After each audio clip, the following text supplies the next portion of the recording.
നമസ്കാരം. ഫുക്രിയിലേക്ക് സ്വാഗതം. അയർലൻഡിന് ചരിത്ര ജയം. ഇന്ത്യയെ 34 റണ്ണിനാണ് ആദ്യ ട്വന്റി മത്സരത്തിൽ തോൽപ്പിച്ചത്. തീർച്ചയായും അയർലൻഡ് അർഹിച്ച വിജയമായിരുന്നു. അതിഗംഭീരമായിട്ടാണ് അയർലൻഡ് കളിച്ചത്. ടോസ് നേടിയ ഇന്ത്യ അയർലൻഡിനെ ബാറ്റിങ്ങിന് അയച്ചു. അയർലൻഡ് 20 ഓവറിൽ 9 വിക്കറ്റ് നഷ്ടത്തിൽ 182 റൺ അടിച്ചു.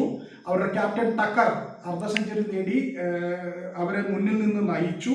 ഒപ്പം ഗാരത്ത് ഡെലനി 49 റണ്ണും അടിച്ചു.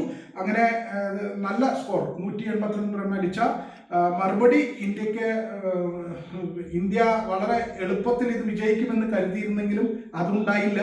അഭിഷേക് ശർമ്മ 49 റണ്ണ് ഒഴികെ വേറെ ആരും കാര്യമായി ബാറ്റ് ചെയ്തില്ല. ശിവൻ ദുബെ ഒരു 25 റൺ അടിച്ചു. അതല്ലാതെ ഒന്നും ഉണ്ടായില്ല.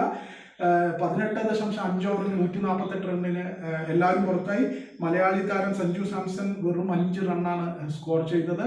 ശ്രേയസ് അയ്യരുടെ ക്യാപ്റ്റൻസിയിലെ ആദ്യത്തെ മത്സരം തന്നെ, പ്രത്യേകിച്ച് അയർലൻഡിനെ പോലെ ഇന്ത്യയുടെ മുന്നിൽ ദുർബലരായ ഒരു ടീമിനെതിരെ തോറ്റുകൊണ്ടാണ് ഇന്ത്യ തുടങ്ങുന്നത്. തീർച്ചയായിട്ടും ശ്രേയസ് അയ്യരുടെ ക്യാപ്റ്റൻസി നിർഭാഗ്യകരമായ ഒരു തോൽവിയിലാണ് ആരംഭിച്ചിരിക്കുന്നത്. മറുവശത്ത് അയർലൻഡ് തീർച്ചയായിട്ടും അർഹിച്ച വിജയമായിരുന്നു. അതിഗംഭീരമായിട്ട് ആണ് അവർ കളിച്ചത്. അവര് ഇന്ത്യക്കെതിരെ പന്തെറിഞ്ഞപ്പോൾ മാത്യു ഹംഫ്രീസ് 3 വിക്കറ്റ് വീഴ്ത്തി.